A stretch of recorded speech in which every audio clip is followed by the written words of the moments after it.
ఇప్పుడు కేవలం 7999 కే up to 10 kgs వరకు బరువు తగ్గి అధిక బరువు నుంచి వచ్చే ప్రధాన సమస్యలను దూరం చేసుకోండి.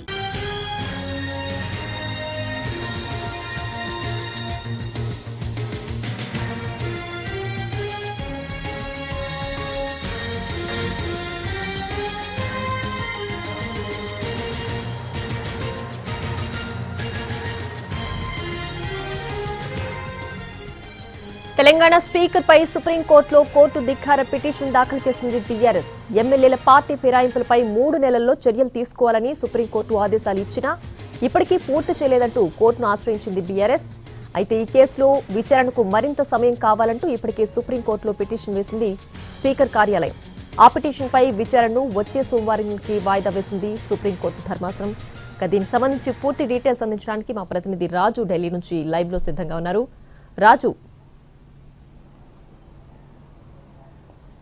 Yes Priya, Telangana assembly speaker Gaddam Prasad పైన సుప్రీంకోర్టులో కోర్టు ధిక్కార కేసును దాఖలు చేసింది బీఆర్ఎస్ పార్టీ. స్వయంగా బీఆర్ఎస్ పార్టీకి సంబంధించినటువంటి వర్కింగ్ ప్రెసిడెంట్ కేటీఆర్ ఈ పిటిషన్ వేశారు తన అడ్వకేట్ మోహిత్ రావు ద్వారా. సో దీనికి సంబంధించినటువంటి విచారణను త్వరితగతిన జరపాలంటూ కూడా ఈరోజు చీఫ్ జస్టిస్ ధర్మాసనం ముందు ప్రత్యేకంగా స్పెషల్ మెన్షన్ చేశారు. ఈ సందర్భంగా ఈ కేసు అంటే ఎమ్మెల్యేల ఫిరాయింపులకు సంబంధించినటువంటి కేసు చీఫ్ జస్టిస్ ఈ నెల 23వ తేదీన రిటైర్ అవుతున్నటువంటి క్రమంలో ఆ కేసును ఆలస్యంగా వచ్చేలా ప్రయత్నాలు జరుగుతున్నాయి. సో ఖచ్చితంగా ఈ కేసును త్వరితగతిన విచారణ జరపాలంటూ తమ పిటిషన్లో బీఆర్ఎస్ పేర్కొంది. సో అదే విషయాన్ని కోర్టు ముందు కూడా స్పష్టం చేశారు. దాంతో ఇక నవంబర్ 24 నుంచి సుప్రీంకోర్టు అనేది మూసివేయరు. ఆ తర్వాత కూడా కార్యక్రమాలు యథావిధిగా కొనసాగుతాయి. అయితే ఈ పిటిషనర్ అభ్యర్థన మేరకు సోమవారం రోజున ఈ కేసు విచారణ ఉంటుందనే విషయాన్ని కూడా స్పష్టం చేశారు. అయితే అంతకుముందే తెలంగాణ అసెంబ్లీ స్పీకర్ కార్యాలయం నుంచి అసెంబ్లీ సెక్రటరీ కూడా సుప్రీంకోర్టును ఆశ్రయించారు. ఎందుకంటే తెలంగాణలో 10 మంది ఎమ్మెల్యేలు పార్టీ ఫిరాయించారు. వాళ్ళపైన చర్యలు తీసుకోవడంలో అసెంబ్లీ స్పీకర్ కావాలనే ఆలస్యం చేస్తున్నారంటూ గతంలో సుప్రీంకోర్టును బీఆర్ఎస్ ఆశ్రయించింది. సో ఆ కేసును విచారించినటువంటి సుప్రీంకోర్టు చీఫ్ జస్టిస్ ధర్మాసనం ప్రత్యేకంగా 3 నెలల్లో ఈ ఏదైతే పార్టీ ఫిరాయించినటువంటి ఎమ్మెల్యేల పైన చర్యలు తీసుకోవాలంటూ ఆదేశాలు జారీ చేశారు.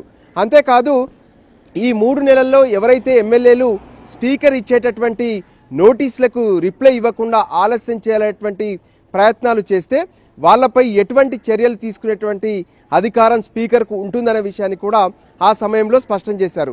అయితే ఈ కేసుకు సంబంధించినటువంటి తీర్పు జూలై 31న ఇచ్చారు. దాంతో అక్టోబర్ 31 నాటికి 3 నెలలు ముగిసింది.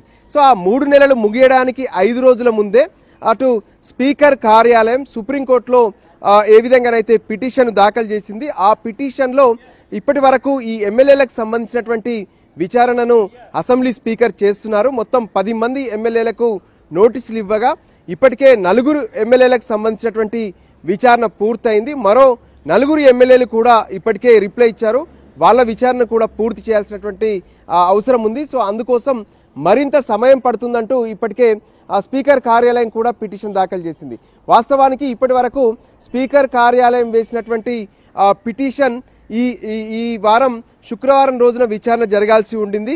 కానీ ఇప్పుడు ఏ విధంగానైతే బీఆర్ఎస్ వేసినటువంటి పిటిషన్ను ప్రత్యేకంగా సోమవారం విచారణ జరుపుతామన్నటువంటి క్రమంలో 2 పిటిషన్లను కలిపి ఏ విధంగానైతే వచ్చే సోమవారం విచారణ జరిపే అవకాశం కనిపిస్తుంది. సో ఆ సమయంలో ఇప్పటి వరకు స్పీకర్ ఎవరెవరిని అటు వాళ్ళను విచారణ జరిపారు, ఆ తర్వాత వాళ్ళు ఇచ్చినటువంటి రిప్లైస్ ఏంటి, ఇప్పుడున్నటువంటి పరిస్థితుల్లో ఈ గడువును పొడిగించాలా లేదా అనే అంశంపైన కూడా వచ్చే సోమవారం రోజున చీఫ్ జస్టిస్ ధర్మాసనం ఈ కేసులో ఒక ఆర్డర్స్ ఇచ్చే అవకాశం అయితే స్పష్టంగా కనిపిస్తుంది.